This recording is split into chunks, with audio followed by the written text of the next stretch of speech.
us this morning. Jared here on Easter Sunday. Yep. Are we talking any deals this summer? We are. Well, here's the thing. I planned like a camping segment this morning because there have been no deals, but a few deals popped up, so I'm going to do both. Okay. A double doozy. Do you guys camp? I feel like, Whitney, you've camped. Yeah, we'll quite go a bit. camping like Yeah. once or twice a year, you know. That's kind of like generally if our schedules align, but And I like to camp. Kylie? That's a negative. All right, well, maybe I can entice you this morning with a couple different options here. I'm not a great camper either. This is kind of the extent of my gear. A couple chairs and a nice view is pretty much all I need. But I do like camping because you could take the whole family, you could take the dog, and make it quite an adventure, and you don't have to spend a whole lot of money doing it. And Arizona has a couple great destinations. I would say these are probably my top three: Allstrom Point, the Knob, and Chiricahua. I'll go through them. And I'm cheating a bit because Allstrom Point is just north of Arizona up in Utah, but you have to go through Arizona to get there, so I'm counting it. I'll start in southeastern Arizona. This is Chiricahua. It's a national monument, but there's a push in Congress to make this a national park. Wouldn't that be great to have another national park here in Arizona in the years to come?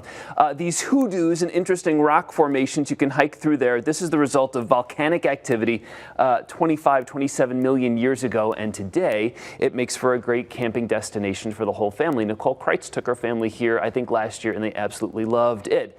So here are the details. It's about 230 miles from Phoenix, about 3.5–4 hours to get there. You do have to make a reservation for this one on recreation.gov. It's $20 a night.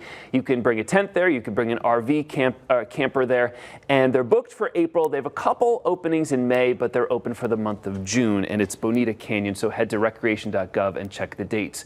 This looks like a painting, but this is actually a real site. That is Lake Powell, or what's left of Lake Powell, and this is up in Utah on Allstrom Point on the cliffs in Utah looking south, and if you look way down there, that's Page, Arizona. So this would be based in Page, Arizona. Another look here, Allstrom Point. It's absolutely gorgeous. No trees, but the sunrises and sunsets are absolutely spectacular. And this is what you'll be camping on, these flat rocks here. You will need a four-wheel drive to get to this location because it's very rocky, so you'll need the four-wheel drive to get over the rocks. So 270 miles up to Page, 4.5-hour drive, and then it's another hour and a half to get to Allstrom Point, because you'll have to go really slowly over the rocky roads to get there. And again, four-wheel drive needed to get to Allstrom Point. The next one is known by a number of names. I'm going to call it the Edge of the World. This is between Sedona and Flagstaff. It's a beautiful site in the Coconino National Forest there. The roads to get there are nicely, I guess, maintained Forest Service roads. You head off on Highway 89A, if you're familiar with the area, into the Coconino National Forest. But you will drive over rocks. You will go through a couple switchbacks, so it's probably easier if you have a truck or an SUV, though I have seen people up there in regular cars, and I don't know how they get there to that location. But this is the view. If you look way down there at night after dark, you will see the glow of the city of Sedona down there.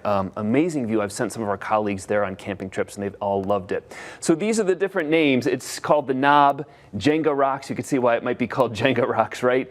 East Pocket is probably officially the name of this place, but also if you look for Edge of the World Sedona, Edge of the World Flagstaff, you will come up with information on that spot too. So a couple great camping destinations here in Arizona for the summer.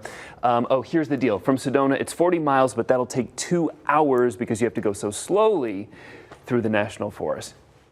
Couple great deals just came through. Boy, New York City, I was looking around. I haven't seen flights from Phoenix to New York City under $300 in many months, but right now, if you want to take a long weekend trip, this is a Friday through Tuesday, May 5th through 9th, $260 to $290 on all the major airlines right now. That's a great weekend trip. Boy, New York City's great in May to visit.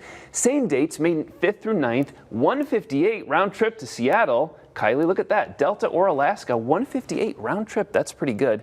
Same dates, May 5th through 9th, $168 round trip to San Francisco on United Airlines. And one more, DC has been very expensive this year.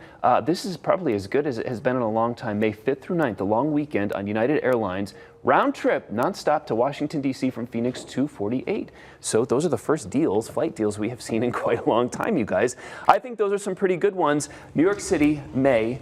Great time to go visit before the summer crowds and before it gets really like hot and humid there. Yeah, and I do have to say that Chiricahuas are like one of the most spectacular sites in all of Arizona. I haven't been in a long time, but I seriously think if it was closer to Phoenix, it would be a madhouse. I say that all the time about Paige too, Yeah. because like the 4 hours, it's just far enough that it's not quite a day trip. You do have Yeah. to spend the night. Because we did go, when I went to Chiricahuas, I was living in Tucson, so it's a little bit closer, Yeah. but it's a pretty remote area down in southern Arizona, but it's so worth it. Put it on the list. Yeah.